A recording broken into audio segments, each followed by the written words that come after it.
Muy buenos días a todos. Es un placer darles la bienvenida a este webinar titulado Informe Global de Riesgos 2026, Principales Riesgos de República Dominicana, un espacio diseñado para analizar los hallazgos más relevantes de esta edición del informe elaborado por el Foro Económico Mundial en colaboración con Marsh. Este informe es una de las principales referencias globales para entender la evolución del riesgo a nivel económico, tecnológico, social, ambiental y geopolítico, así como los desafíos emergentes que impactan a los países y a los sectores productivos. En el caso de la República Dominicana, su lectura es particularmente estratégica, pues nos permite anticipar escenarios, fortalecer la toma de decisiones y promover una cultura de gestión de riesgos más preventiva, resiliente y articulada. Hoy tendremos la oportunidad de escuchar el análisis de dos referentes en la región, quienes nos acompañarán para profundizar en las tendencias globales y su aterrizaje en nuestro contexto nacional como parte de las actividades del Club de Gestión de Riesgos de la República Dominicana. Me place presentar al señor Nelson Valera Ortega, quien es líder de consultoría en riesgos estratégicos para Latinoamérica y el Caribe en Marsh. Nelson cuenta con una amplia experiencia asesorando organizaciones de la región en materia de riesgos estratégicos, operacionales y emergentes, así como en el desarrollo de capacidades de resiliencia corporativa. Su visión regional será clave para comprender cómo se posicionan nuestros desafíos dentro de las tendencias globales. También nos acompañará César Rodríguez, quien es vicepresidente senior y líder de la práctica de consultoría en riesgos para República Dominicana, Centroamérica y el Caribe de Marsh. César cuenta con una trayectoria consolidada en gestión integral de riesgos, acompañando a empresas y sectores en la implementación de modelos robustos de identificación, mitigación y gobernanza del riesgo. Su mirada local y regional complementará de manera excepcional esta conversación. Las preguntas de este conversatorio se harán al final. Pueden utilizar el código QR que les será presentado y también el chat para hacer sus preguntas. A partir de este momento, iniciamos con la exposición de nuestros panelistas. Les dejo o le doy la palabra a Nelson para que inicie. Muchas gracias, Gabriela. Muy buen día para todos. Muchas gracias también al club por invitarnos a compartir con ustedes estas perspectivas, esta visión acerca de los riesgos globales. Y en efecto, vamos a iniciar por la parte de los riesgos globales, esos, digamos, elementos de generación de valor para quienes practicamos todo el tema de gestión de riesgos, para prepararnos, como decía Gabriela, para generar escenarios que ayuden a visualizar qué es lo que puede estar pasando hacia adelante y por tanto prepararnos. Posteriormente haremos un zoom, un deep dive en lo que corresponde a Latinoamérica y República Dominicana, de tal forma que podamos, digamos, ver cómo eso se correlaciona de alguna forma y cómo eso se va aterrizando a la región y cómo específicamente va a impactar a República Dominicana, para terminar con unos aspectos que hemos llamado el llamado a la acción, unos imperativos estratégicos sobre los cuales desarrollar acciones y serían los mínimos que deberíamos considerar nosotros en nuestras compañías alrededor de esto. Y efectivamente tendremos una sección de preguntas y respuestas, tal cual lo mencionaba Gabriela también, para efectos de poder avanzar en el desarrollo de la sesión. Las estaríamos mirando hacia el final de la agenda en un momento dado. Bien, arranquemos entonces con los riesgos globales 2026, la perspectiva que nos genera todo esto y, por lo tanto, digamos, un pequeño abrebocas de lo que vamos a desarrollar en las siguientes diapositivas y en los siguientes minutos. La siguiente, César. Este es el año 21 de publicación del Global Risk Report. Nosotros participamos en 21 de estas ediciones, aportando y coordinando y gestionando todo lo que tenía que ver con estos reportes. Ha sido una evolución bien interesante. Vamos a ver que considera tres grandes perspectivas el reporte. Lo primero, más de 1.300 expertos académicos, empresariales, ONGs, entes de gobierno, entre otros, que es lo que se denomina la encuesta de percepción de riesgos globales. Entonces, ahí los expertos académicos y demás van a desarrollar o plantean una serie de inquietudes o aspectos a consideración. Esa parte es la que vamos a desarrollar en esta primera instancia. Luego, cuando César tome la palabra, nos va a contar un resumen de lo que opinan 11.000 ejecutivos de empresas. Entonces, eso es la perspectiva de la gente que hace negocios. Y ahí vamos a hacer unos llamados de atención interesantes también, porque vamos a ver que lo que se ve en la primera encuesta no necesariamente es lo que se refleja en quienes toman decisiones de negocios y hacen negocios. Y lo tercero es que hubo una cantidad de expertos en diversas temáticas. Cada uno de estos temas que vamos a tocar contó con la participación de expertos, cerca de 159, que aportaron, por tanto, sus insights, sus elementos claves alrededor de esto. Entonces, tres grandes elementos como visión general para el desarrollo de esta sesión.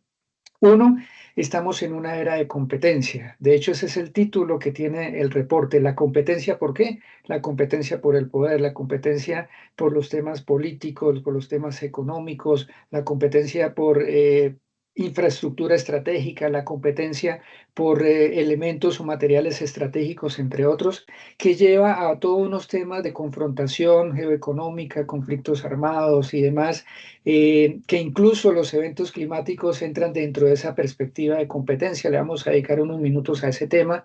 Asimismo, todo esto genera polarización, desinformación, y las vamos a mencionar un poquito, todas estas temáticas en el desarrollo de la conversación. Por otro lado, la gran pregunta es, ¿estamos al borde del abismo?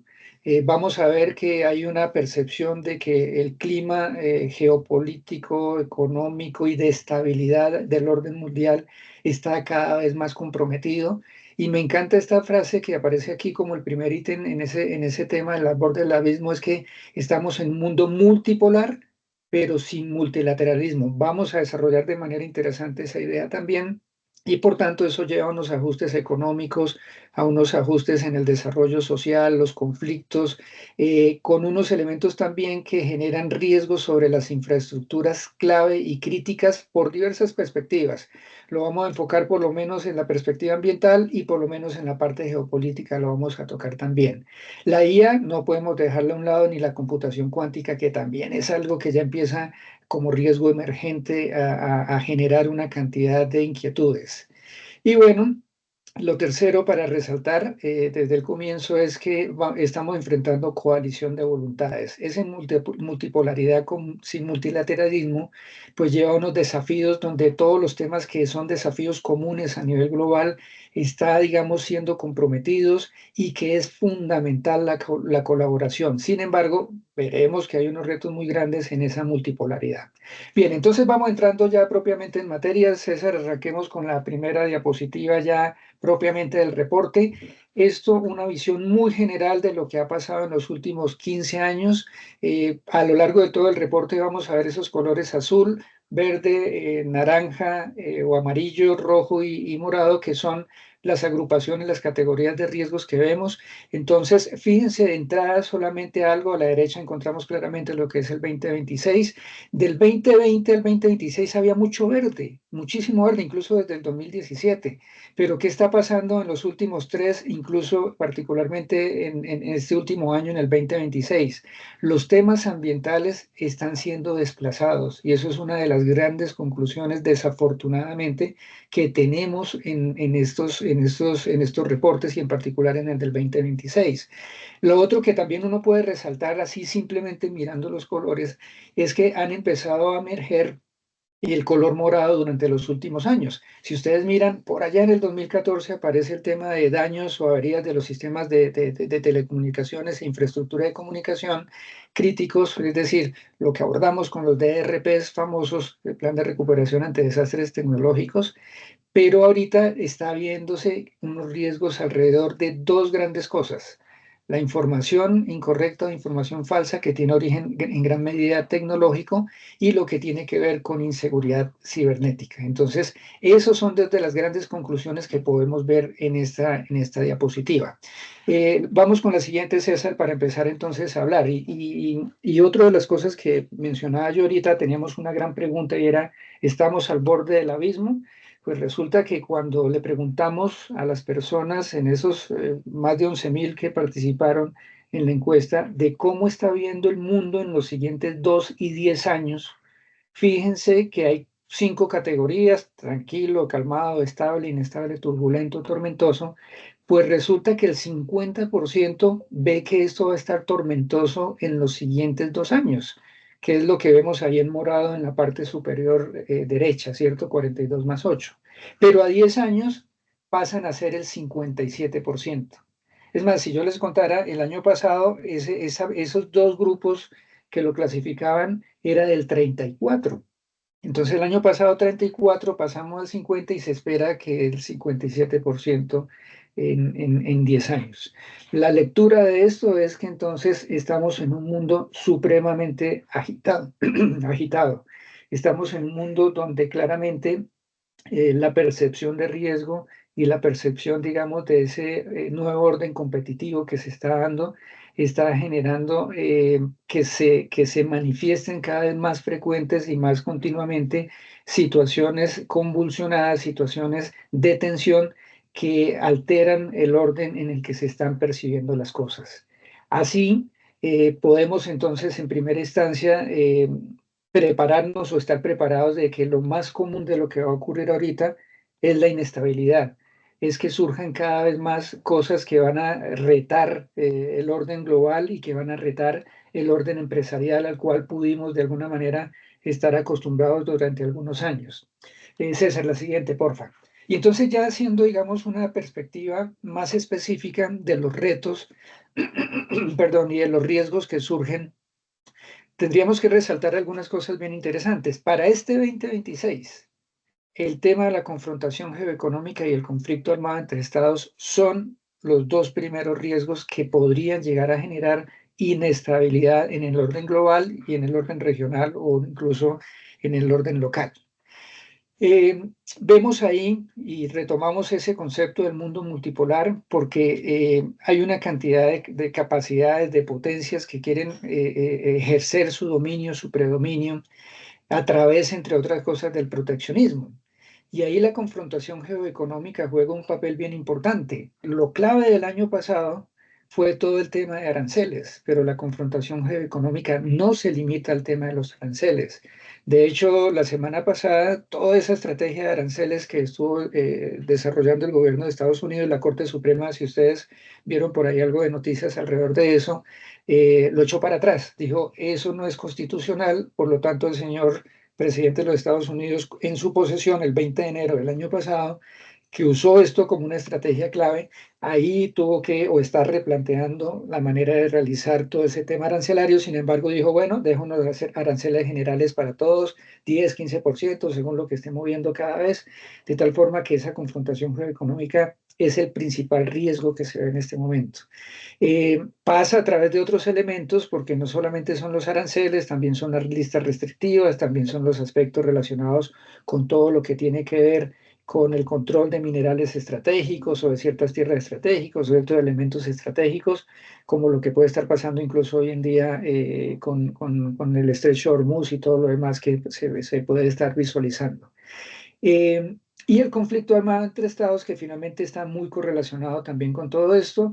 Esto ha tenido una evolución que antes los conflictos armados casi que eran entre países cercanos, ahora un país lejano pues sencillamente hace operaciones y sencillamente es una expresión coloquial porque eso tiene toda una complejidad detrás. Vaya, es una operación muy, muy específica, muy quirúrgica y demás. En otro estado regresa a utilizar bases de otros países, qué sé yo, y juega dentro de todo ese esquema. Entonces, esos son los dos grandes retos que tenemos para este año, incluyendo el tema de eventos climáticos extremos, que la característica que estamos viendo es que cada vez son más frecuentes y que cada vez son mucho más, que generan un nivel de impacto mucho mayor. Está también la polarización, la información incorrecta o falsa y la recesión económica, que me va a permitir mencionarlos en la siguiente diapositiva.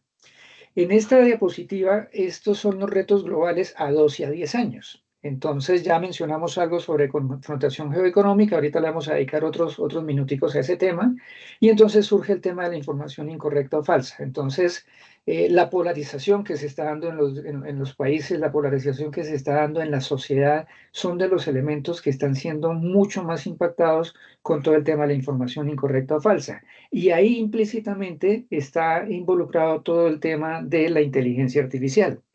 Los sesgos algorítmicos, que son uno de los grandes riesgos que tiene la inteligencia artificial, puede llevar a que se perfilen las personas, puede llevar a que se perfilen y se, digamos, se visualicen las personas o lo que piensan las personas con ciertas tendencias y le hace que visualice información cada vez más repetitiva sobre ciertas temáticas, generando otro sesgo que se llama el sesgo de confirmación.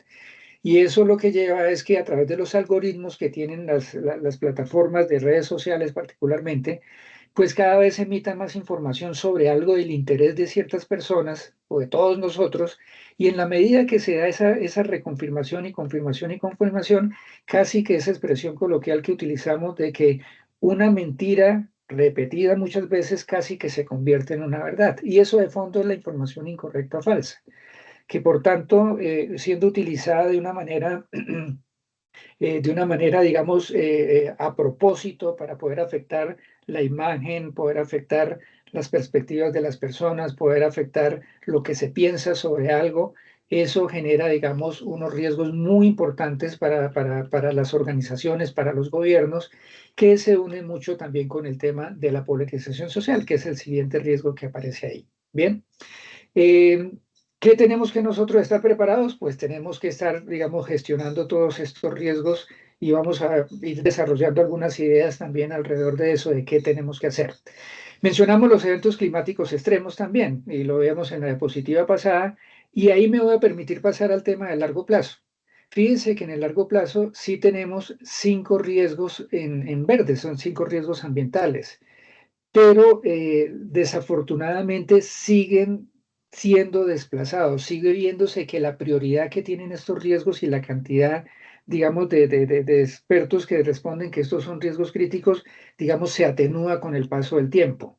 De una manera, digamos, también coloquial, lo que está ocurriendo es que lo urgente mata lo importante deberían ser todos esos riesgos ambientales porque el poder actuar sobre ellos, el poder gestionarlos, el poder manejarlos, es muy difícil, va a tomar mucho tiempo, requiere muchísimos esfuerzos, requiere muchísimas inversiones. De hecho, el cumplimiento de los objetivos de desarrollo que estaban planteados para el 2030, pues estamos lejos de llegar a eso. Por el contrario, lo que indican, digamos, esos elementos que se miden alrededor de la naturaleza, del medio ambiente y demás, están cada vez viéndose más deteriorados. Por lo tanto, si bien aparecen como relevantes en el largo plazo, temas como los eventos climáticos extremos que se manifiestan en todos los horizontes de tiempo que estamos hablando, frente a temas como la pérdida de biodiversidad o cambios en los sistemas terrestres, no estamos actuando lo suficiente y esa es de las grandes conclusiones también que se generan dentro del documento y dentro del informe. No estamos haciendo lo suficiente, lo dejamos para los 10 años y así ha venido pasando en los últimos años. Entonces los seguimos viendo como eventos de largo plazo o riesgos de largo plazo, pero los impactos se están viendo cada vez más en el corto plazo y no actuamos sobre los mismos. Entonces hay un llamado a la atención sobre estos aspectos de tal forma que podamos gestionar en nuestras organizaciones con conciencia, con inversiones, con temas sostenibles, todos estos temas de los eventos climáticos y los impactos ambientales. Y aquí retomo los riesgos tecnológicos. Ya habíamos hablado del tema de la información incorrecta o falsa, pero fíjense que aparece a largo plazo el tema de los resultados adversos de las tecnologías, en este caso particular, de la inteligencia artificial. ¿Qué vemos sobre esto en los análisis que se realizan? No se ve como un riesgo de corto plazo, pero sí se proyecta que en el largo plazo va a tener unos impactos. Y resulta que parte de esos impactos realmente ya se están empezando a sentir, ya se están empezando, digamos, a vivir en las organizaciones y es parte de lo que debemos, digamos, desarrollar también. Unido con el tema de inseguridad cibernética, que está también, digamos, dentro de los principales riesgos en los últimos 2 o 3 años y que juega un papel bien importante también apalancado en el tema de la inteligencia artificial Y ahorita vamos a ver que también en el tema de la computación cuántica, que fue una de las cosas que mencioné inicialmente. Ahora, estos riesgos no podemos verlos de manera aislada. Hay una correlación, una interrelación, una influencia de los riesgos que se manifiesta y que gráficamente lo vamos a ver en la siguiente diapositiva, porque claramente, digamos, hay una interconexión entre los diversos riesgos que juega y que es importante revisar. Donde cuál es el más importante de los 34 riesgos que estamos visualizando y que se analizan en el documento. El más importante es el riesgo de desigualdad, que lo vemos ahí casi que en el centro del gráfico. Ese riesgo está muy impactado, si lo vemos, digamos, gráficamente, por lo que son los temas económicos, esa recesión económica que aparece en azul, por la misma polarización social que aparece también en la parte inferior del riesgo de desigualdad, por el declive de bienestar y la salud, que lo vemos ahí a la izquierda de la desigualdad, pero también que esa polarización está interrelacionada con la información incorrecta, con el tema de seguridad cibernética, etcétera, etcétera. Entonces, la invitación acá es a que analicemos que estos riesgos no podemos visualizarlos como eventos aislados. Claro, para tratarlos, para gestionarlos, para mitigarlos, por un efecto, digamos, y por practicidad, los analizamos posiblemente uno a uno. Pero las acciones que se deben generar alrededor de esto, pues deben ser acciones integrales con una perspectiva integral de gestión y de tratamiento. Dicho eso, voy a resaltar y me va a permitir resaltar cuatro grandes temáticas que son perspectivas de este 2026 y más allá. Y voy a arrancar con las dos que aparecen, la de la izquierda y la de la derecha, que están de alguna manera bastante interrelacionadas. El multilateralismo en retroceso y un nuevo orden competitivo que está emergiendo. Entonces voy a arrancar por el tema del nuevo orden competitivo. Resalto el título, digamos, del reporte global trata y usa esta palabra de competitivo. ¿Por qué? Porque estamos en un orden competitivo, estamos en la era de la competencia. ¿De competencia por qué? Mencionaba yo atrás, del poder. Y ahí me voy a dedicar un par de minutos a algo bien importante, fundamental, y que los invito a que lo repasen, que los invito a que lo revisen, y es el tema de la estrategia de seguridad nacional. Fíjense que ahí se resalta dentro del reporte el tema del proteccionismo, políticas estratégicas industriales, influencia de los gobiernos. Y nosotros que estamos en el hemisferio occidental, pues estamos muy impactados, queramos o no queramos, por las políticas, en este caso, del gobierno de los Estados Unidos, que como mencionaba, el 20 de enero del año pasado, en el segundo gobierno, cuando se posiciona el señor Donald Trump, ellos emiten en noviembre del 25 un documento llamado la Estrategia de Seguridad Nacional de los Estados Unidos. A ver, yo les voy a mencionar algunas palabras y algunas cosas, a ver si les llega, si les suena. Uno, America First, ¿sí? UMAGA, Make America Great Again, ¿sí? Importantísimo, ¿por qué? Porque es una política que más que un eslogan, miren cómo se desarrolla. Voy a permitirme tocar unos 4 o 5 puntos de cómo lo desarrolla. Uno, quieren evitar el predominio o el impacto o la influencia de, lo llaman ellos, el poder adversarial o el poder de adversarios. ¿Quiénes son esos adversarios? Seguramente la China, seguramente el mismo Rusia, seguramente otros órdenes mundiales o poderes medios como la India, el mismo Brasil, el mismo Canadá, que se catalogan como, digamos, de poder medio. Y si queremos evitar el poder de los adversarios y la influencia en el hemisferio occidental, o sea, en toda Latinoamérica o lo que ellos llaman América, ¿sí? Pero no solo ahí, también quitar esas influencias del Medio Oriente y su petróleo. Les empieza a sonar clic con algo que está pasando de pronto en estos días, y si lo unimos con algo, dice, tenemos temas de interés nacional, entre otros, la paz a través de la fuerza, de la fortaleza. O sea, no vamos a sentarnos aquí en diálogos inocuos y en diálogos que no generen mayor cosa. Entonces vamos a llegar a la paz, pero a través de la fuerza.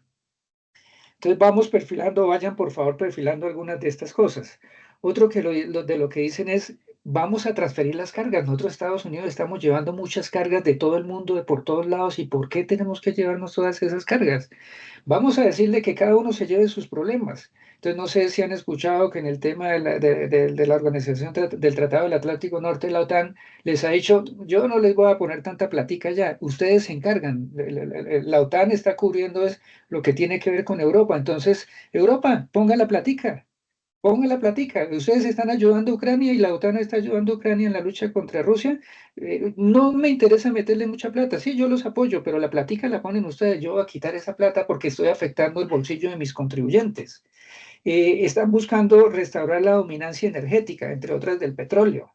Y algo que casi literalmente dice, rechazamos las ideologías extremas o desastrosas del cambio climático y del cero neto, ¿sí? Entonces, vayan tratando de analizar esto. A mí, la verdad, esto me ha servido muchísimo para entender mucho de lo que está pasando. Aquí no estoy diciendo que estoy a favor ni en contra ni nada de eso, simplemente brindando unos elementos de análisis, porque ese es el nuevo orden competitivo que está buscando imponer, en este caso, los Estados Unidos, a través de nuevo de un documento emitido públicamente, Estrategia de Seguridad de los Estados Unidos.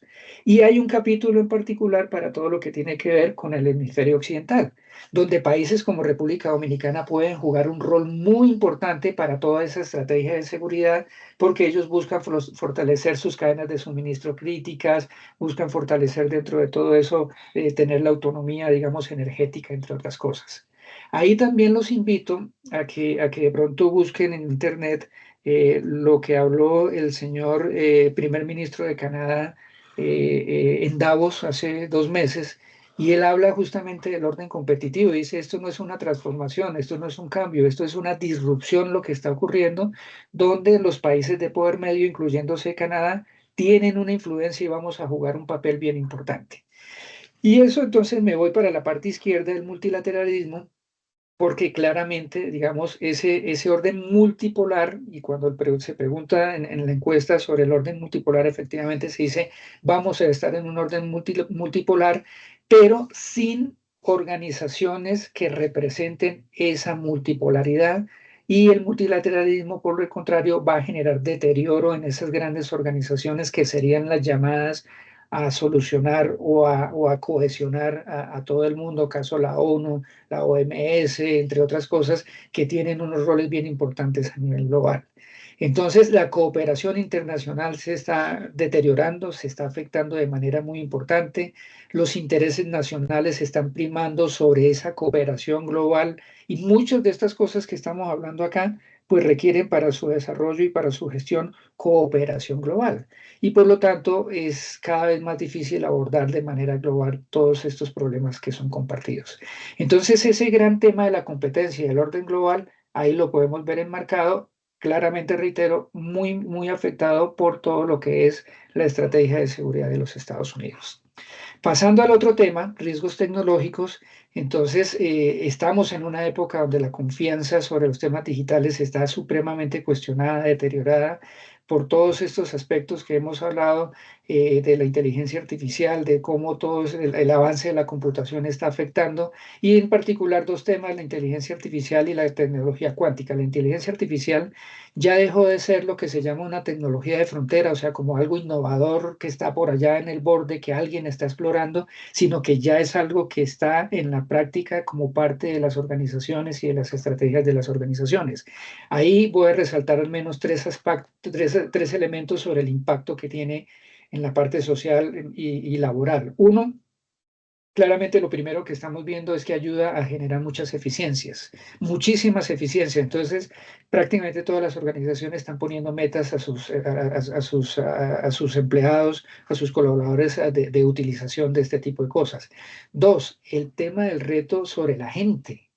Entonces, ¿qué tantas habilidades tiene la gente para utilizar esto? Eso es lo primero que surge ahí, pero más de fondo se plantea en un documento también del Foro Económico que se van a generar más empleos que los que destruirá la inteligencia artificial.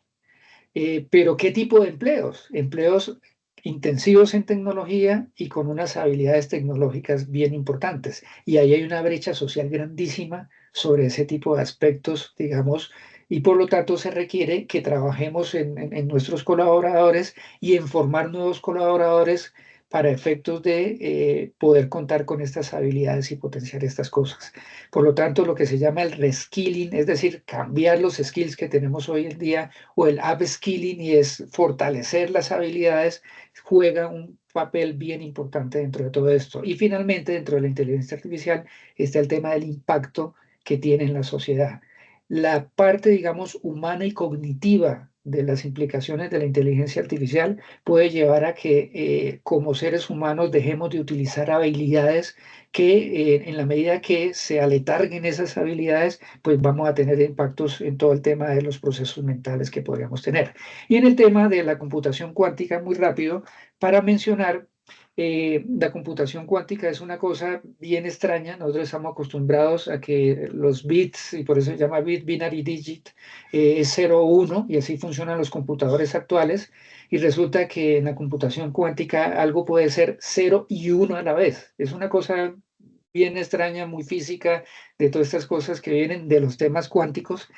Y ahí el gran reto es cuándo llegaremos al día, al día Q, al día, digamos, de la computación cuántica, donde esos algoritmos o esas capacidades cuánticas puedan romper los algoritmos de cifrado.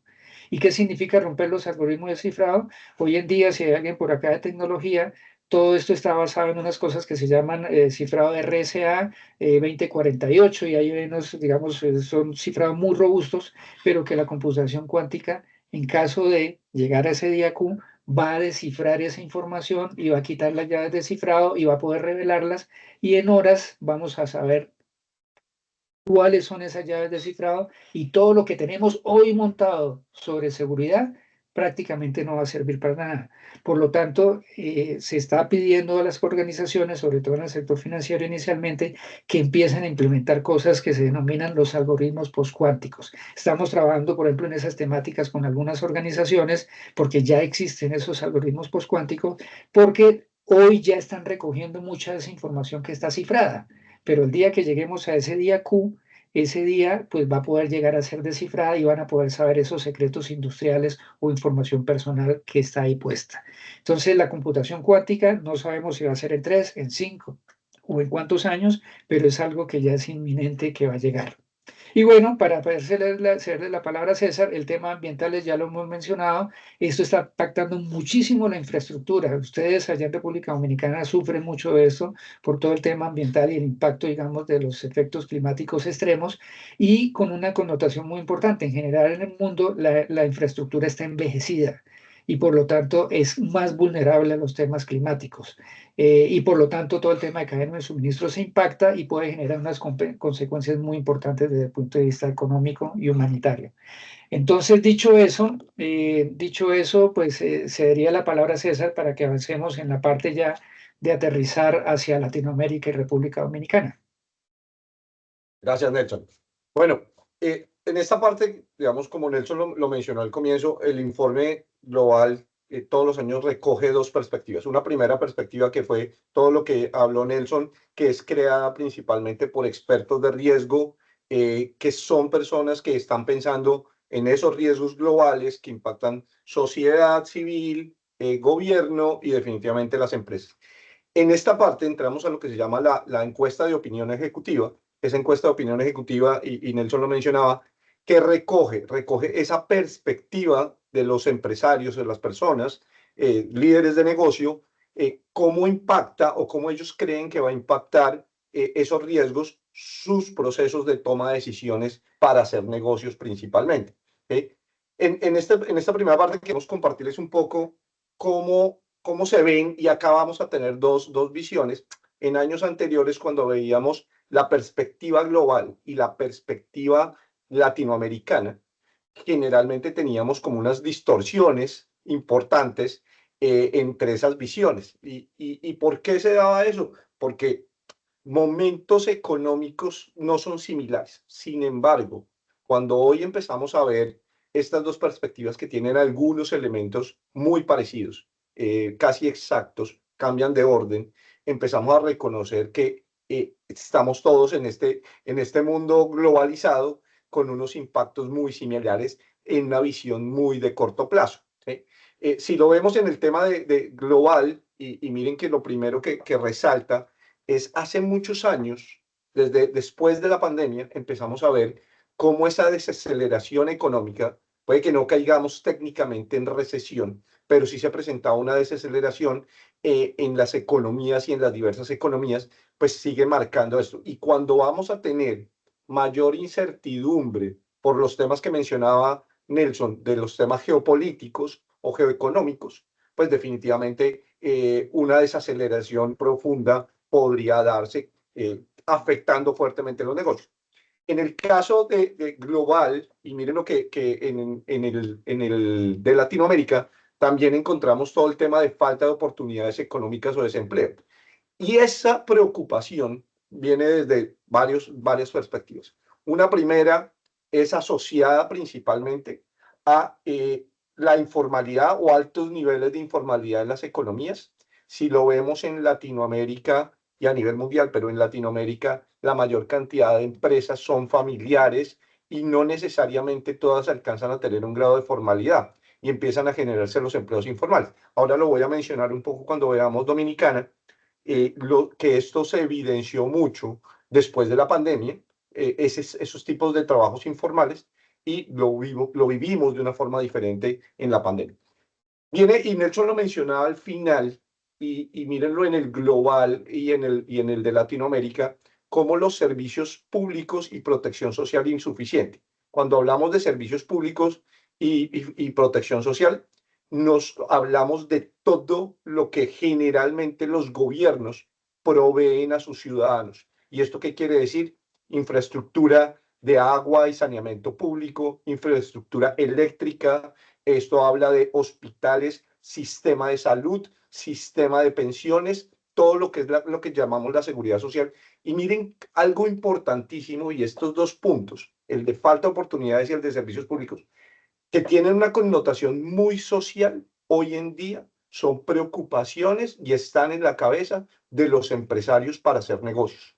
Y les cuento, la semana pasada precisamente estuvimos en reunión con el CONEP, en algunas juntas directivas donde nos invitan a presentar estos temas, y la preocupación de esos altos ejecutivos son estos aspectos sociales, y pues ahorita cuando veamos Dominicana lo vamos a ver un poco más en detalle. Que es de destacar, digamos, los temas de inflación y deuda continúan y posiblemente se van a acrecentar con la situación que vivimos actualmente, ¿sí? En el caso de Latinoamérica, y mire que todo el tema de delincuencia y de actividades de economía ilícita, pues está presente, y eso tiene que ver con temas de narcotráfico, muy permeado Latinoamérica, desde México hasta Argentina, con todo el tema de narcotráfico, y la mayoría de ustedes que están en el sector financiero sabemos que los programas de cumplimiento y de lavado de activos, de gestión de riesgo de lavado de activos, son súper relevantes porque esto afecta a las economías, distorsiona las economías, sobre todo esa entrada de flujo de dinero que no está controlado, y pues también pone presión sobre los negocios, ¿ok? Mirando un poco y tal vez cuando esas preocupaciones de los ejecutivos para hacer negocio, también se les preguntaba, digamos, que cuáles son las estrategias que principalmente están desarrollando para contener estos riesgos. Y miren, y vamos a hablar en profundidad un poco de ese número 1 que habla de disrupción en la cadena de suministro.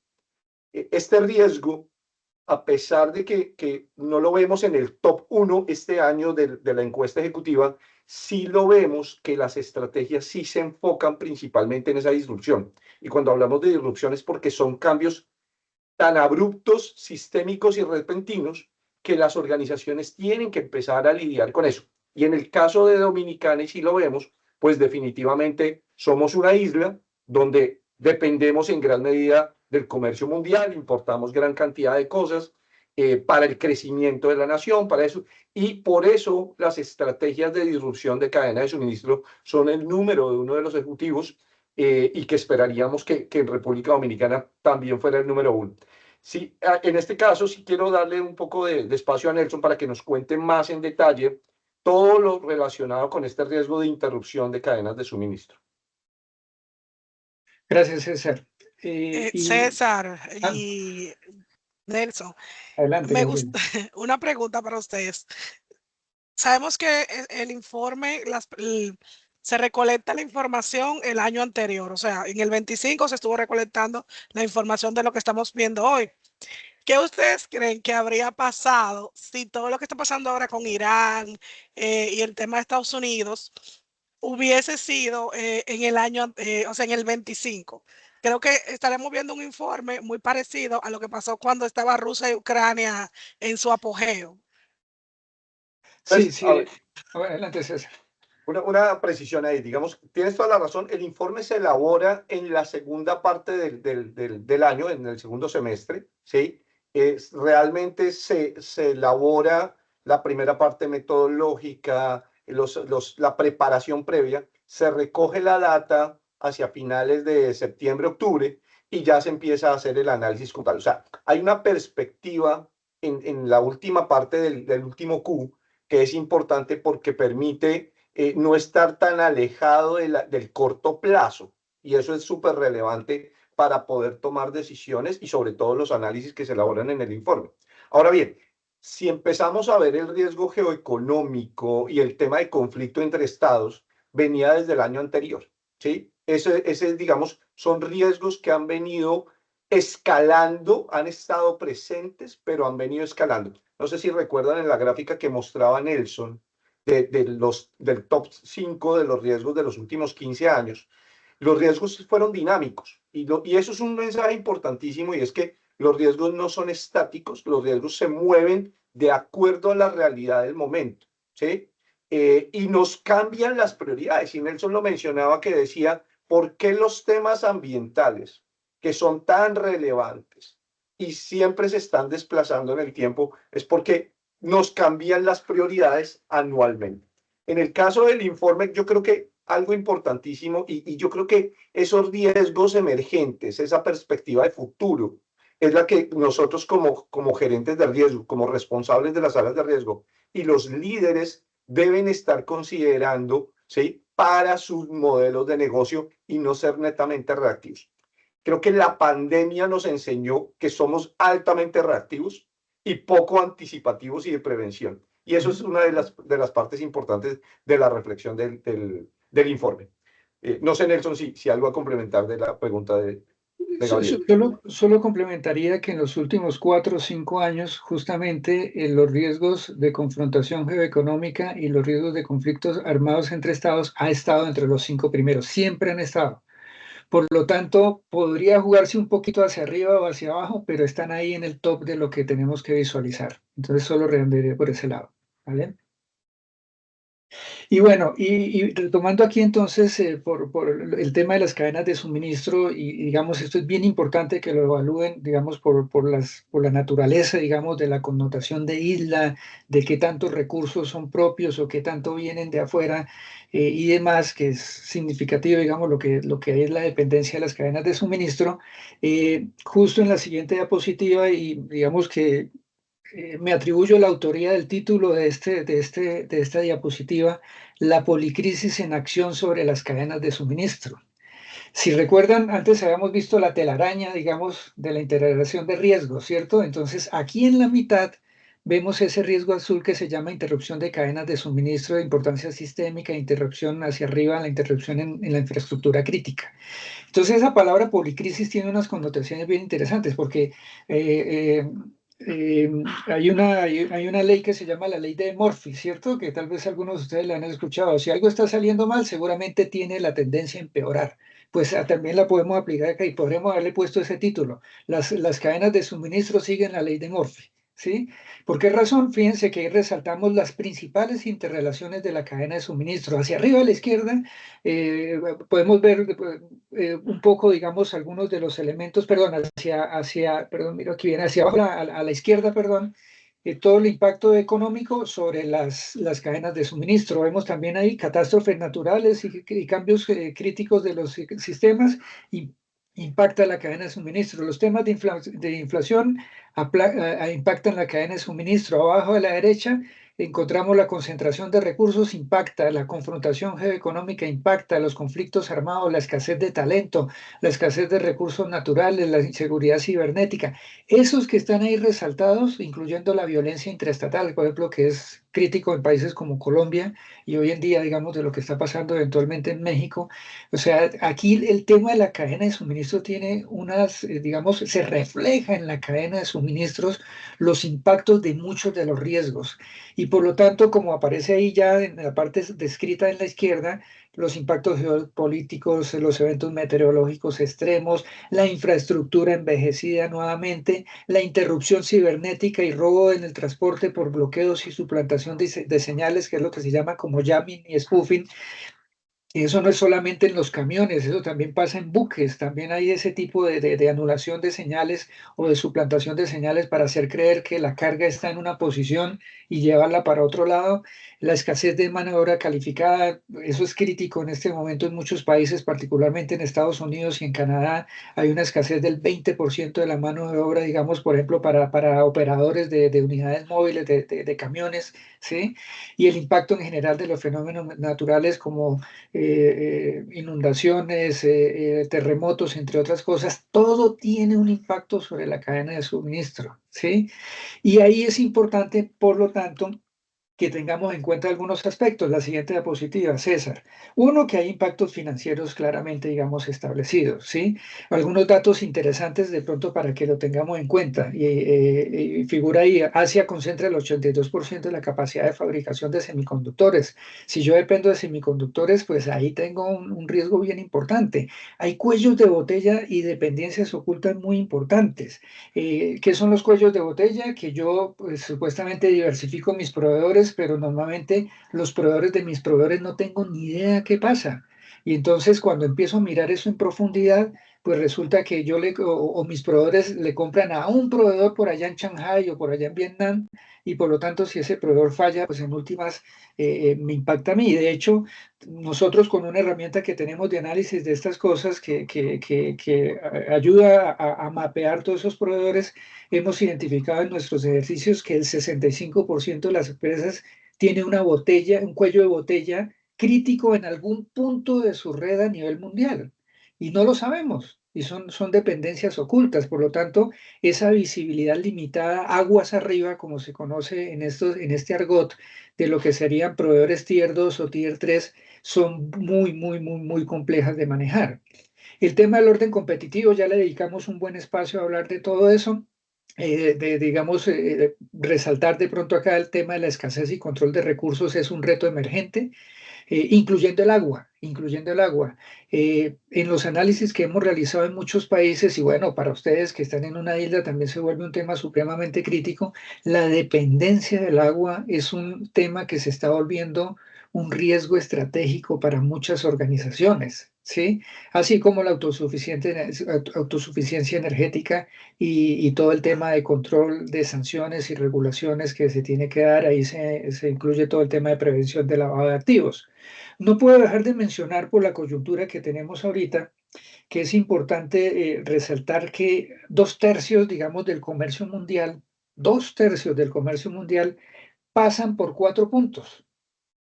Uno, el Canal de Panamá, y ya sabemos lo que pasó hace 2 o 3 años cuando bajó el nivel digamos, del agua en el lago Gatún y todas esas cosas de las esclusas, que se impactó fácilmente 1/3, si no más, del flujo, digamos, de barcos por ese lado.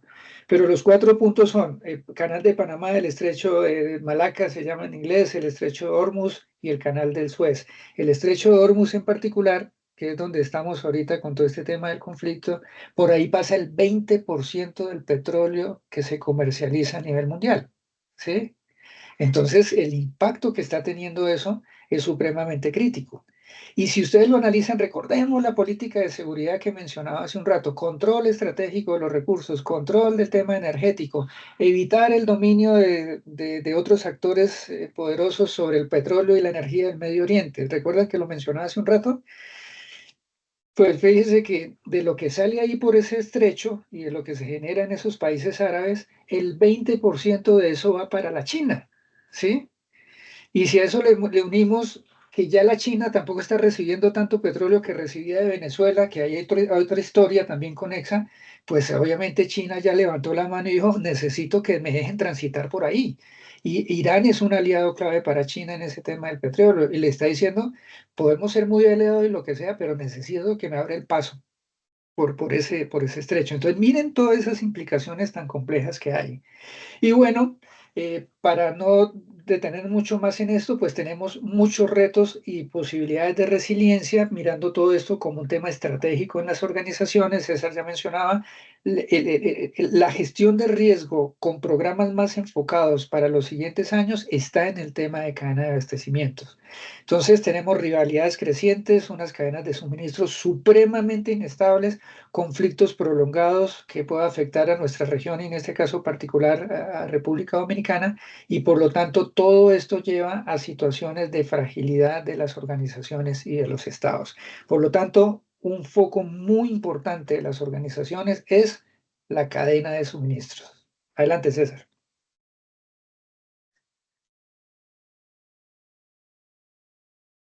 Él tiene cerrado el micrófono, César.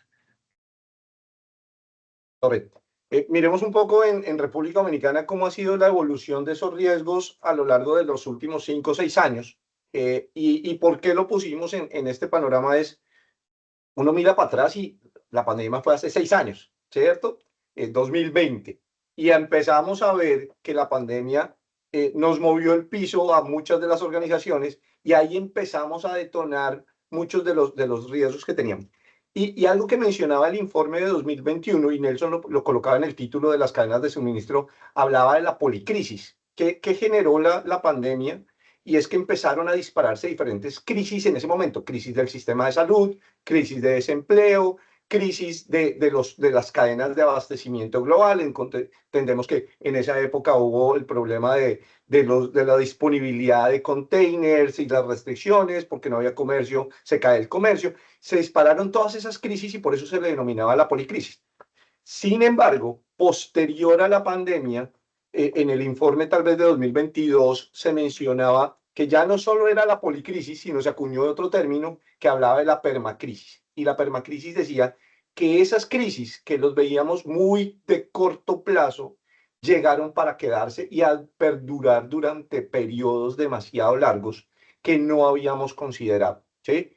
Hoy, por lo menos, si lo vemos en el panorama de lo que estamos viviendo con el conflicto en Medio Oriente, nos genera una policrisis, pero aparte de eso tenemos la incertidumbre: ¿cuánto va a durar esto? ¿Va a durar las 5 semanas que menciona el señor Donald Trump? O definitivamente, si los planes no salen como están, que es muy similar a lo que le pasó a Rusia con Ucrania, que esperaban resolver esto en términos de unas campañas de 2 meses, ya llevamos 2 años, ya llevamos 3 años, entonces no sabemos cuánto van a estar. Y esas incertidumbres pues hacen que sea mucho más difícil tomar decisiones. En el caso de Dominicana, cuando vemos 2021, producto de la pandemia, miren qué pasó: crisis de empleo y medios de subsistencia. La pandemia mostró que muchas personas no tenían los medios de subsistencia para pasar el día. Y cuando nos mandan a guardar a todos, pues definitivamente muy difícil llevar adelante esas actividades económicas informales que les mencionaba y no tener los medios para vivir a diario, porque muchas personas en Latinoamérica, y Dominicana no es el caso, vivimos o viven de lo que se ganan en el día a día. Entonces eso es uno de los primeros factores. Y ojo, un componente social relevante. Fenómenos meteorológicos extremos, si lo vemos en el caso de Dominicana, siempre ha estado presente, ha estado entre el top 1, top 2, es por la exposición que tenemos. Digamos, Dominicana siempre es la casa hermosa en un barrio peligroso, ¿cierto? Entonces, ese barrio peligroso nos expone a muchos factores y no necesariamente tenemos que verlo exclusivamente como huracán, ¿cierto? Estos fenómenos meteorológicos extremos, en el caso de Latinoamérica, y hablamos de eventos hidrometeorológicos, posiblemente el huracán y el tipo de construcción que tenemos en Dominicana, en las ciudades grandes, son, digamos, resilientes ante un tema de huracán. Pero cuando lo vemos con la lluvia y la lluvia extrema, viene el tema de inundaciones. Y es ahí donde miren cómo empezamos a conectar esos eventos meteorológicos con esas infraestructuras ineficientes o insuficientes que pueden estar obsoletas para los niveles de clima que están cambiando hacia futuro. Entonces, no solo tenemos que pensar en el huracán, podemos pensar en muchas otras cosas. Desafortunadamente, como Nelson lo mencionaba, nos enfocamos en las prioridades de corto plazo y no construimos esas capacidades para la resiliencia del largo plazo. 2021, inflación rápida y sostenida, tuvimos niveles de inflación alta, después cae rápidamente según los datos que tienen las fuentes oficiales. Sin embargo, la inflación en muchos de los países se siente en el bolsillo de manera diferente a lo que reflejan los datos, y nosotros, al ser una isla, pues definitivamente tenemos una inflación importada relevante y unas exposiciones a volatilidades de commodities en el mundo que pueden afectar drásticamente diferentes industrias como construcción, alimentos, en fin. Eso, pues definitivamente fue algo que en la pandemia se presentó. Y viene particularmente esa desigualdad digital. Desigualdad digital, también la pandemia nos dejó una lección, y era la desigualdad digital, cómo se presentaba en ese momento. Las economías que tenían altos ingresos en el 2021 eran economías que sus modelos de negocio digitales y de e-commerce ya estaban montados, ya funcionaban, probaban y llevaban muchos años desarrollándolos.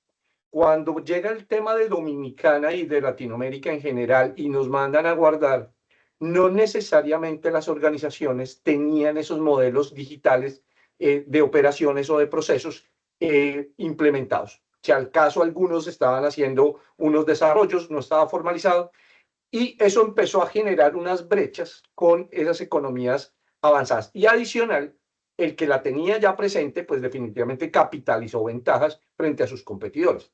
Pero a esto hay que sumarle dos cosas, y va muy conectado con el tema tecnológico que hablaba Nelson. Las compañías de los países de altos ingresos, como ya tenían los modelos digitales, ¿en qué se centraron? En ciberseguridad. Empezaron a trabajar fuertemente en ciberseguridad. A nosotros en la pandemia, ¿qué nos tocó hacer? Primero, salve el negocio, monte un modelo digital, puede que no con todas las características que debería tener, pero que me permita seguir operando, pero descuidamos la ciberseguridad. Y eso son factores que hacia adelante después se presentaron situaciones en el país, y pues que se van a seguir presentando, como Nelson lo mencionaba, y no es exclusivamente por eso, pero sí generaba una brecha digital relevante. Y por último, en el 2021, y ustedes lo saben y muchas empresas lo saben, vino la crisis de deuda. La crisis de deuda, ¿qué significó? Que los países y las naciones, y Dominicana no fue la excepción, se endeudó más para poder soportar esa etapa de pandemia, esa asistencia social. No estamos juzgando si está bien o mal, pero sí elevó los niveles de deuda. Y esos niveles de deuda no necesariamente, si lo vemos, miren que 2023 vuelve a ser una preocupación, 2025 sigue deuda pública ahí, ¿sí? Y llegamos a 2026 y ahí está presente. Si arrancamos mirando un poco 2026, miren que el riesgo número uno, a pesar de que es social, y hablamos de insuficiencia de infraestructura, de servicios públicos y protección social, y eso llama a la reflexión. Está energía, el primero de ellos, ¿sí? Y hace 8 días lo vivimos definitivamente nuevamente, y esto tiene que ver, y Nelson lo mencionó, con la obsolescencia de las infraestructuras existentes y con el deterioro de las mismas. Si lo vemos, y otro ejemplo un poco más crítico, digamos, si vemos el caso hace un año de JetSet, es un tema de deterioro de infraestructura de muchos años, de 50 años o más, sin adicional, era infraestructura privada, los mantenimientos adecuados. Pensémoslo en la infraestructura pública, con una deuda alta, posiblemente tenemos un rezago importante. Entiendo que en el tema de energía en Dominicana no necesariamente son la generación, pero sí las líneas de transmisión las que pueden tener deterioros importantes como tal, y así deberíamos mirarlo en todos los aspectos. Si lo vemos que un riesgo es la infraestructura de seguridad social, oiga, cómo están escuelas, cómo están puentes, cómo están vías de cara a eventos climatológicos extremos o eventos extremos de la naturaleza, para poder tener esa resiliencia de país y definitivamente de compañías. Y aquí llamo una reflexión, y la semana pasada que estamos con el CONEP, pero el punto principal. yo puedo tener mi plan de continuidad de negocio, yo puedo tener la mejor preparación de resiliencia como organización, pero si esto no se articula con la de ciudad o la de país, definitivamente no hay plan que en un evento catastrófico nos vaya a permitir tener esa resiliencia como sociedad completa para poder operar. Por eso el llamado del CONEP era, tenemos que trabajar con las instituciones para hacer este tipo de elementos que puede que ya se estén trabajando, pero viene un elemento importante y es la velocidad con lo que lo estamos trabajando. Eventos extremos de la naturaleza, ya lo mencioné, deuda pública, y en deuda pública, miren que esto es algo supremamente importante. Los niveles de deuda altos, pero miren que hablamos no solo de deuda pública ya propiamente, sino hablamos de deuda corporativa. Las organizaciones también post pandemia tomaron deuda adicional, los hogares también se endeudaron y la deuda de los hogares, y si conjugamos eso con tasas de inflación altas y niveles de deuda alta en esos niveles, pues es una preocupación latente. Hace poco hablaba con alguien de banca y le preguntaba, oye, ¿cómo está el deterioro de la cartera en el país o en el banco, en la institución donde trabajaba esta persona? Y me decía, la respuesta fue, estamos dentro de los promedios de la región. Y esa es una respuesta que a veces, si nos vamos por promedios, no estamos viendo mi realidad. Mi realidad depende mucho de mi capacidad de resiliencia. Si yo estoy con un nivel de deuda alta, pero estoy en los promedios, no es lo mismo estar en Dominicana que estar en Canadá o que estar en otro país para ver cuál es mi capacidad real de poder atender un evento con un nivel de deuda alto en ese momento. Está latente el tema de desaceleración económica y eso es producto también de toda esa incertidumbre geopolítica y geoeconómica. Y por último, falta de oportunidad de empleos que ya lo habíamos mencionado. Un segundo. Les dejo nuevamente este escáner, este QR para que quienes no han podido tomar, digamos, el screen para poder descargar, digamos, un brochure que tenemos ahí para los riesgos de República Dominicana, para que lo tengan ahí como parte de sus notas. Algo importante y ya de manera general, y vamos un poco pasados de tiempo para lo que teníamos programado, pero creo que ha sido interesante la conversación incluso con Gabriela y con Nelson, y es que estas realidades tenemos cosas que nos parecemos en Latinoamérica. Si empezamos a ver, y aquí que tomábamos, digamos, esos principales riesgos, y alguno de ellos está presente en otro país. ¿Y por qué esto es importante? Porque creo que si como sociedad, miren que Nelson mencionaba que el multilateralismo, no, el multilateralismo se estaba acabando. Miren que si tenemos asuntos en común y miramos la región, podríamos tener esfuerzos comunes para poder pasar el charco o la zona complicada de mejor forma. En enero estuvimos en Guatemala y hablando con empresarios guatemaltecos, ellos decían, todos vemos a Estados Unidos como el principal socio comercial, ¿cierto? Y eso nos genera una dependencia muy importante a toda Latinoamérica y todas las economías de Estados Unidos. ¿Qué pasaría? Y lo planteaba uno de los miembros de junta directiva que decía, ¿qué pasaría si empezamos a ver este comercio intrarregional? ¿Qué pasaría si yo empiezo a hacer estos intercambios y a desescalar esa dependencia de Estados Unidos y nos vemos como Centroamérica generalmente se ve como una región, somos parecidos, el Caribe tiene unas características y Caribe también es Colombia, Venezuela, Panamá, hay otras cosas que ahí podríamos capitalizar oportunidades en estas fallas del multilateralismo. Y no sé si Nelson lo mencionó, pero Naciones Unidas se cayó. Naciones Unidas no cumplió su función. Naciones Unidas hoy también tiene recortes de presupuesto y tiene menos pulmón para poder ejercer. Creo que ahí es también un llamado a los líderes empresariales de que miremos un poco cómo recomponemos ese multilateralismo o esas oportunidades que podría generar trabajar al interior de la región. Ya queremos pasar un poco a las no, esto no es solo miremos lo malo, sino lo que deberíamos estar gestionando como parte de esas conclusiones y cómo darle tracción o qué estrategias deberíamos seguir. Ya vimos uno del tema de gestión de cadenas de suministro, pero no quiero dejar de mencionar, digamos, algunos elementos importantes. Este lo voy a pasar rápidamente, era simplemente el resumen de lo que tiene, digamos, lo que hemos venido hablando ampliamente a lo largo del tema. Pero por temas de tiempo, vamos un poco a las recomendaciones y las conclusiones. Nelson mencionó mucho el tema de esa incertidumbre general y creo que hoy en día toma mucho más relevancia este primer punto. Pruebas de estrés de escenarios de futuro y estrategias para anticipar cambios. ¿Qué necesitamos? Escenarios cambian drásticamente en poco tiempo.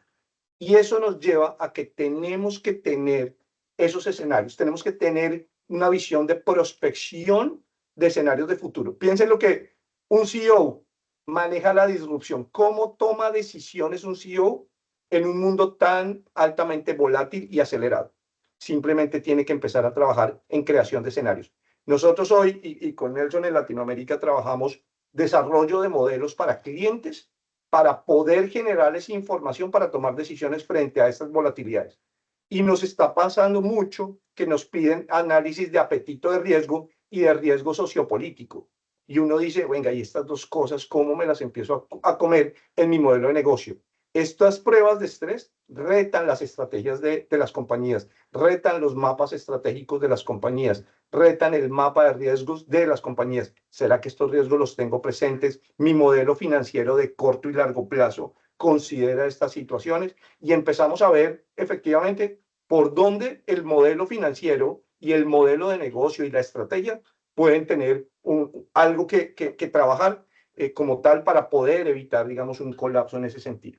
Segundo, ya Nelson lo mencionaba, identificar y mitigar posibles cuellos de botella. La cadena de suministro se vuelve súper relevante, esa resiliencia de esa cadena de suministro. Y si lo vemos, yo sé que aquí hay mucha gente del sector financiero, pero si lo vemos en el sector financiero, tenemos que pensarlo no solo en cómo esas cadenas de suministro me afectan a mí como banco, porque a veces decimos, yo no tengo cadena de suministro, pero tengo una cantidad de proveedores tecnológicos, dependencia de proveedores tecnológicos, pero no solo eso, sino que en mis procesos de riesgo de crédito, yo debería incorporar eso, una visión a mi portafolio y a mis clientes. ¿Será que mis clientes son resilientes en su cadena de suministro que no les impida pagar la deuda que tengan con la entidad financiera?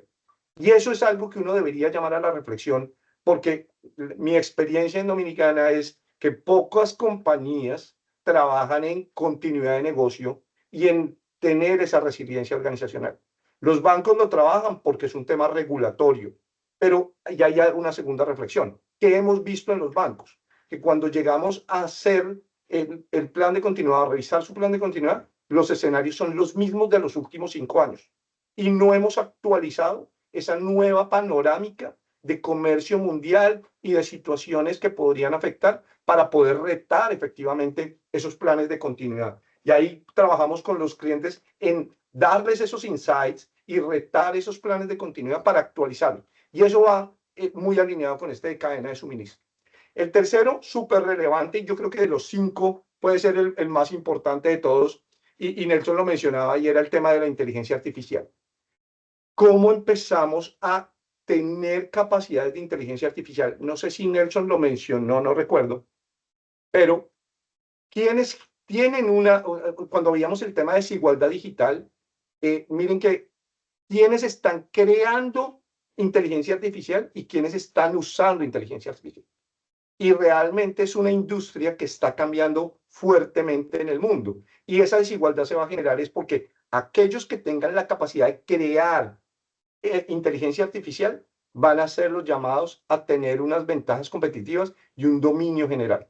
Si nosotros solo vemos como adopción de Copilot o cualquier herramienta como ChatGPT y eso no estamos adoptando la inteligencia artificial. Tenemos es que ver cómo lo hago en mi modelo de negocio. Y tiene unos efectos muy importantes en la transformación de las organizaciones, y Nelson lo mencionaba, tema de upskilling, reskilling. Pero si lo vemos más allá, es el desplazamiento de mano de obra que vamos a tener en las sociedades, industrias que ya están siendo impactadas como call center, todos los temas de outsourcing que pueden ser reemplazables, nos replantea también y unos dilemas éticos porque desplazar esa mano de obra pues va a generar también un problema social supremamente importante. Importantísimo la adaptabilidad de la confianza de la fuerza laboral a medida que se producen las transformaciones, muy conectado con esto, cómo los modelos de negocio se ajustan y no desplazan. Y por último, y yo creo que es lo más importante en el caso de República Dominicana, es esa inversión, resiliencia de la infraestructura pública y privada. Ya les mencioné los casos que tenemos en el país. Vemos que la infraestructura a veces no es adecuada ya para los niveles de clima, para las realidades de temperatura, incluso eso nos genera ineficiencias energéticas. Pensemos cada vez que vamos a hacer un proyecto, y yo lo hablo mucho con los clientes, es pensemos cómo el clima se va a seguir comportando a futuro. No construyamos para hoy, construyamos para 10, 20, 30 años, que es lo que tiene que durar la infraestructura a futuro. No sé, Nelson, si algo adicional a complementar ahí. No, se ya abierto a preguntas, a otros comentarios de Gabriela, ni más faltaba. Gracias, César. Mire, muchísimas gracias. Yo creo que para todo gestor de riesgos, esto que ustedes han conversado con nosotros el día de hoy es súper interesante. Nos ofrece una base estructurada para que podamos diseñar estrategias preventivas. Y yéndonos al concepto de riesgo, ¿verdad? El efecto de la incertidumbre sobre los objetivos, creo que el informe se convierte en una herramienta para nosotros poder tener información relevante que nos permita transformar esa incertidumbre en información procesable y anticipatoria.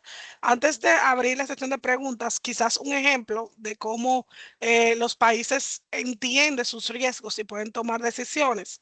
Un ejemplo es Japón. Japón depende en gran magnitud del petróleo que viene que viene del Medio Oriente.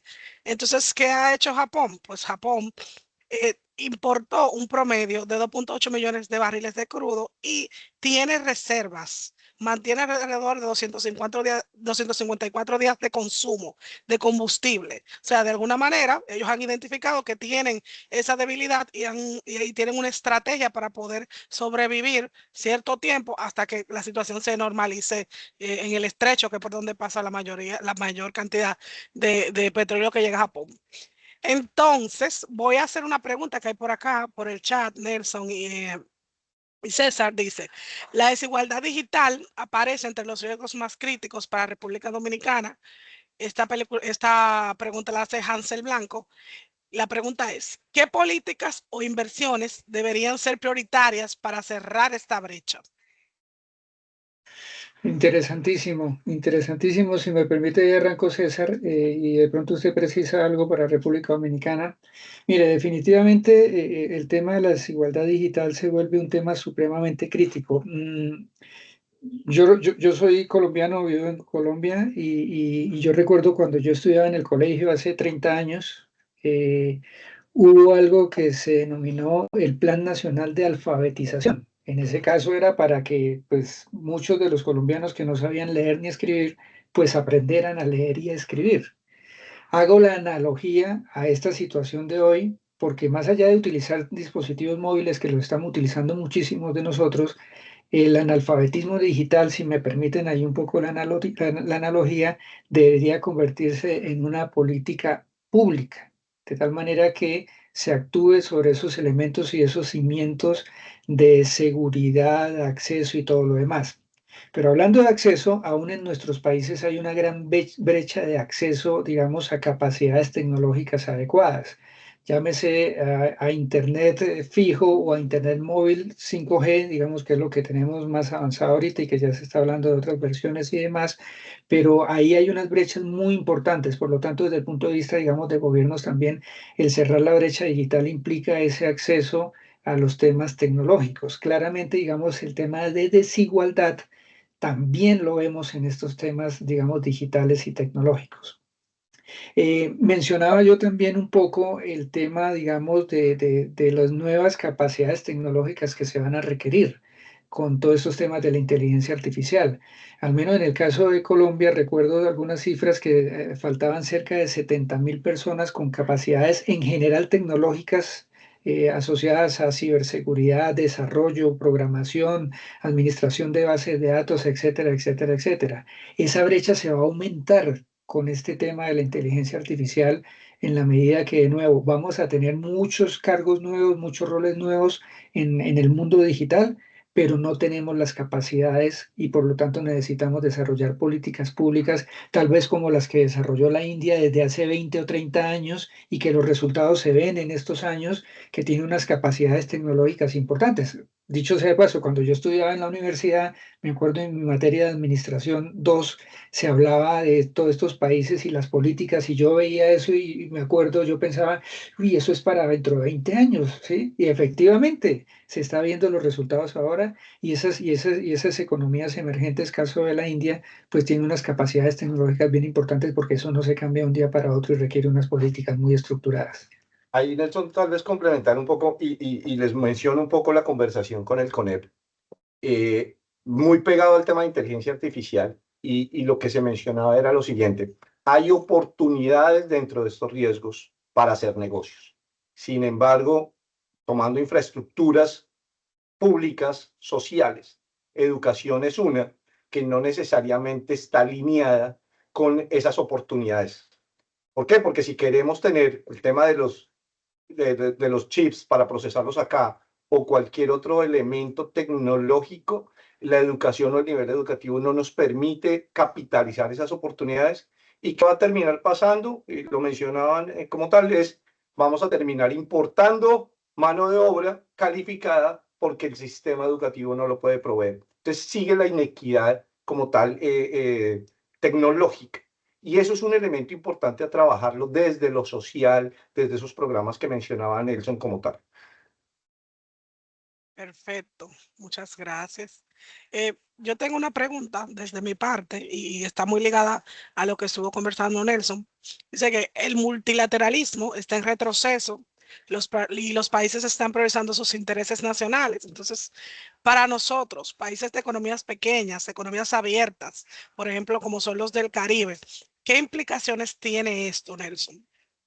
Uy, súper interesante, Gabriele. Yo creo que acá puede llegar a adquirir una connotación muy importante y tal vez César lo mencionaba. Yo también me enredo, César, en esa palabra multilateralismo y más cuando digo multipolaridad y multilateralismo es todavía más enredado de pronunciar las dos, ya más o menos las aprendí a pronunciar.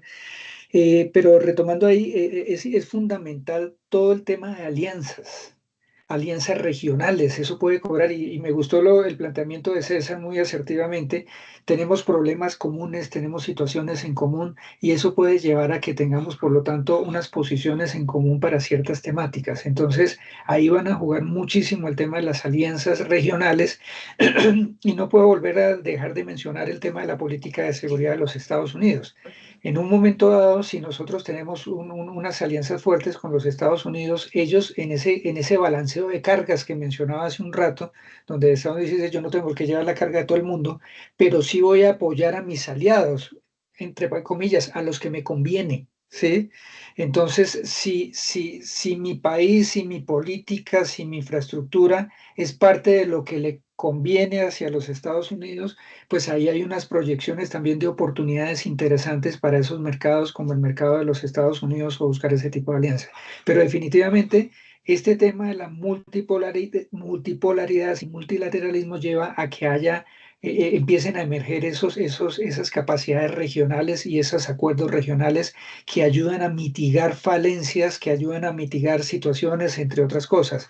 En efecto, digamos, hablábamos tal vez en otra sesión ya interna acá de nosotros en Colombia, que estábamos mirando el sistema energético de ciertas zonas geográficas en Colombia, incluso entre compañías puede haber unos apalancamientos bien interesantes, porque hay ciertos dispositivos, motores o qué sé yo, que no se pueden tener, digamos, a disposición de una compañía que tuvo una falla y necesitaba alguno de estos dispositivos y logramos a través de las estrategias, digamos, de cooperación, que otra compañía que sí tenía en sus inventarios algo de eso lo prestara.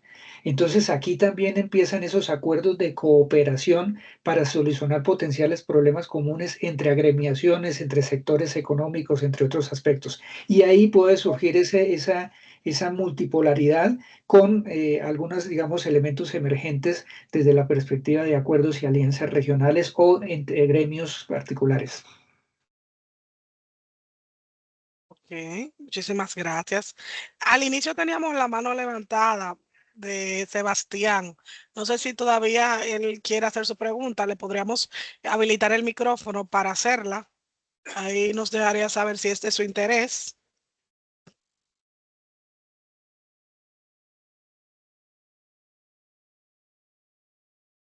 Gabriela, mientras que le dan, hay una pregunta en el chat o un comentario y vale la pena resaltar lo que habla, que es bueno ver que enfatizan tanto la pérdida de biodiversidad y el colapso de los ecosistemas. Muchas veces, y hace poco hablando con Forbes, que vamos a tener un artículo que va a salir en Forbes, hablábamos de en muchas veces no entendemos efectivamente cómo un ecosistema afecta los modelos de negocio o cómo el tema climático afecta los temas de negocios más allá de la interrupción. Y es, hoy en día lo vemos, por lo menos la industria farmacéutica depende mucho de ecosistemas críticos, porque es de ahí, de las plantas o de los animales, de donde se están generando definitivamente las nuevas medicinas del futuro. Entonces, cuando empecemos a entender la interacción de esa biodiversidad, de proteger esa biodiversidad, estamos protegiendo la medicina del futuro, estamos protegiendo la longevidad y cómo salvar vidas en el futuro. Y lo mismo pasa en las organizaciones. Nelson lo mencionaba con el tema del agua. Empezamos a ver que el agua se vuelve un elemento clave que anteriormente lo dábamos por sentado de que lo teníamos ahí en Dominicana. Todos tenemos pozo profundo y todos tenemos agua, pero ¿cuánto va a durar?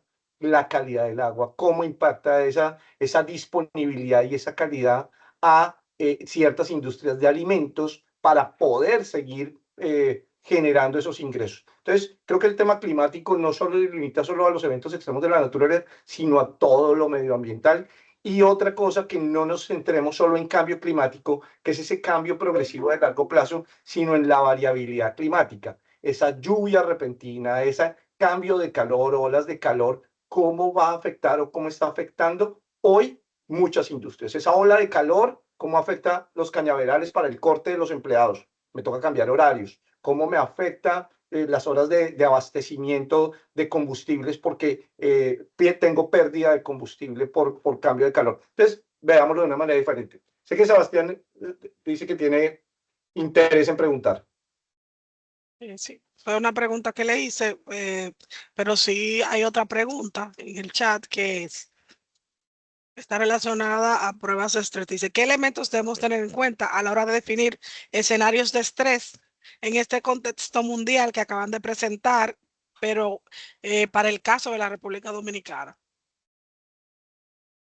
No sé, Nelson, si quiere responder. Sí, vale. Miren, en los ejercicios que estamos haciendo, y dependerá de la naturaleza un poco de la compañía, el segmento de industria, entre otras cosas, pero estamos utilizando unas herramientas que de alguna manera nos ayudan a visualizar ese tipo de temas y, digamos, analizando con alguna compañía un caso particular, porque tiene muy buen posicionamiento o tiene muy buenas perspectivas sobre temas de Venezuela, por ejemplo, y pensémoslo Colombia, Venezuela o República Dominicana, Venezuela, porque estoy interesado en entrar en ese mercado.